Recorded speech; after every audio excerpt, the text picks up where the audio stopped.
morning students. Today we are going to see about 7th standard social science term 3 history unit 3 rise of Marathas and Peshwas. Let's come to the session. The rising power of Marathas in the southwest posed the real danger to the Mughal Empire. Shaji Bhonsle, Shivaji's father, an officer of the Ahmadnagar state and later Bijapur, proud to be the throne in the flesh of the Mughals.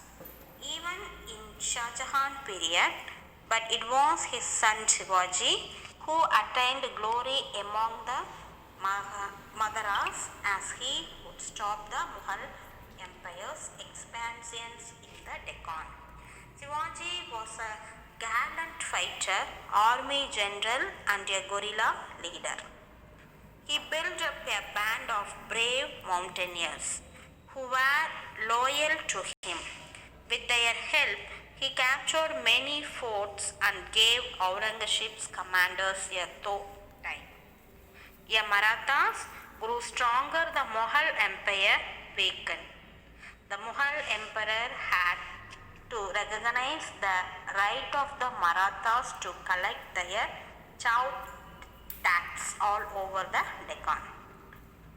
Warfare opened opportunities for talented commanders who contributed to the expansion of Maratha power early in the 18th century. The Prime Minister of Maratha rulers, called the Peshwas from the time of Shahu, held real power. Under the Maratha power, the Peshwa continued their supremacy until 1761. The physical features of Maratha country developed certain peculiar qualities among the Marathas which distinguished them from the rest of the people of India. During the 16th century, the Sultans of Bijapur and Ahmadnagar had recruited them to serve in cavalry. Their presence was helpful to the Sultans in balancing the political ambition of the Muslim soldiers in their service. The rocky and mountainous terrain gave protection to the Marathas from invaders. It proved to be advantageous in guerrilla warfare for Maratha. Bhakti movement and the Marathas.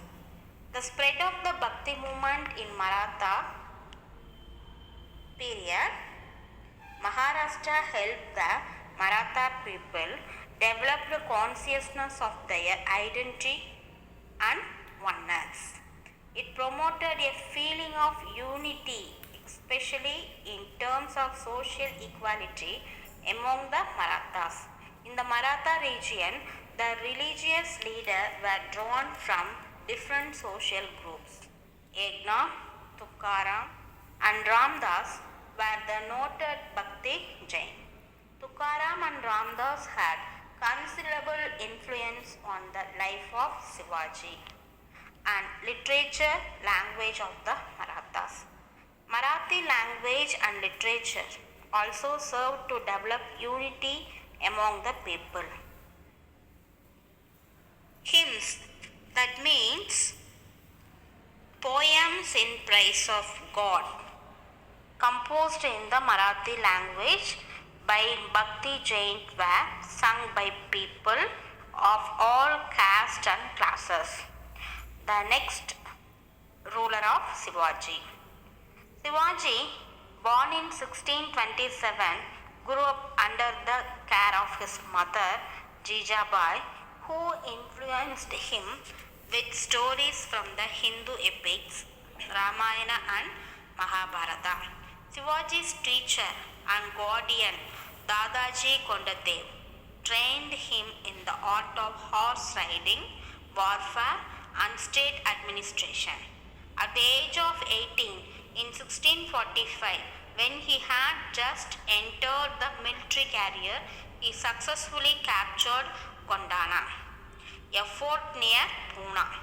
The following year, he took the fort of Tarna.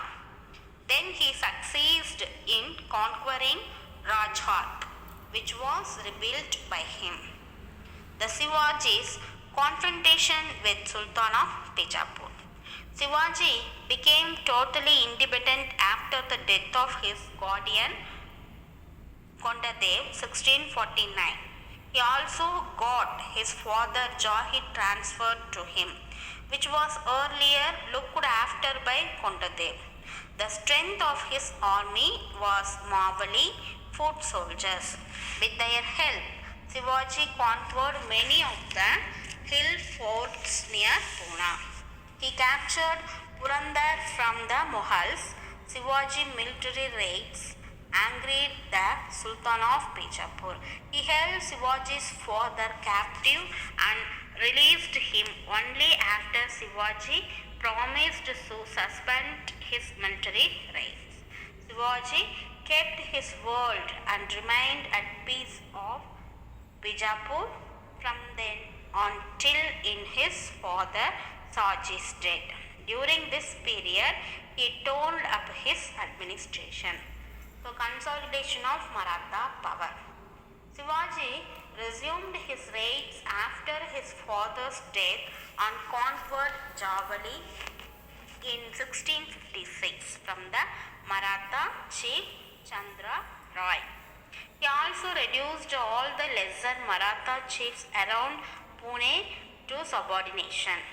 The soldiers of Bijapur from the hill foresters acquired by Sultan of Bijapur were driven out and replaced with his own commanders. These moves and the defeat of Bijapur army sent to punish Shivaji alarmed the Mughal officials. Then the Mughals made a punitive expedition. Shivaji boldly confronted them. In 1659, he killed Afzal Khan, a notable general of Bijapur. In 1663, he wounded and chased away the Mughal general and Aurangzeb's uncle Shasta Khan. To camp these bold acts, he directed his soldiers to plunder Surat in 1664, the major Mughal port on the Arabian Sea. So, this is the map of Marathas, the ruling kingdom of Shivaji. So, the pink color shade places are under controlled by Shivaji. Shivaji and Aurangzeb. After Shivaji plundered Surat, Aurangzeb swung into action. An army under the command of Rajput general Raja Jai Singh was ordered to destroy Shivaji and annexed Bijapur. Shivaji finally shouted peace, yielded the fortress he had seized and accepted service as a Mansabdar in the Mughal service for the conquest of Bijapur. He also agreed to visit the imperial court at Agra on the advice of Jai Singh, only to suffer humiliation, which led him to escape by hiding in the basket. Aurangzeb was determined to stop the Maratha interference in his expedition against the Deccan kingdoms. He attempted to patch up with Shivaji, but those efforts failed. In 1670, the Mughal army was helpless when Shivaji again plundered Surat. In 1674, Shivaji crowned himself by assuming the title of Chhatrapati, and the coronation of Shivaji was celebrated with great splendor at Rajghat. At the occasion was the founding of a new kingdom and a new dynasty. Shivaji's aged mother Jijabai, who had lived to see her son crowned the king, passed away a few days after the coronation, with her life wish fulfilled. Shivaji spent his last years trying to bring his son Sambhuji in his ways as he had defected to the Mughals. He fell ill with fever and disease 1680. Maratha administration under Shivaji. Shivaji political system consists of three circles. At the center was the Swaraj. Shivaji was caring and would not allow the people to be horsed in any way. In the second circle, Shivaji claimed sovereignty but did not administer them himself. He protected the people from loot and plunder for which they were required to pay chow. Chow means one of the tax, that means 1/4 of the revenue as production money. And Satesh Muhi, it's an etc. 1/10 as the chieftains too. In the third circle, Shivaji's only objective was plunder. Deshmukh's held sway over rural region and their control was over between 20 and 100 villages. Each villages had powerful headman, that headman called as Patil, who was assisted the village accountant of keeper of records called as Gulkarni. In the absence of a strong central government, these local community level officials functioned as the true government. So Shivaji's period army.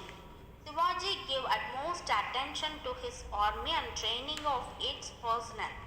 In the beginning, the backbone of his army was the infantry. But as his campaigns extended into the plains, his cavalry grew in size and importance. Every soldier was selected personally by Shivaji and was taken into service on the assurance of soldiers already in service. Shivaji took great care in the maintenance and security of his forts. Retired captains holding a high reputation were put in charge of guarding the forts.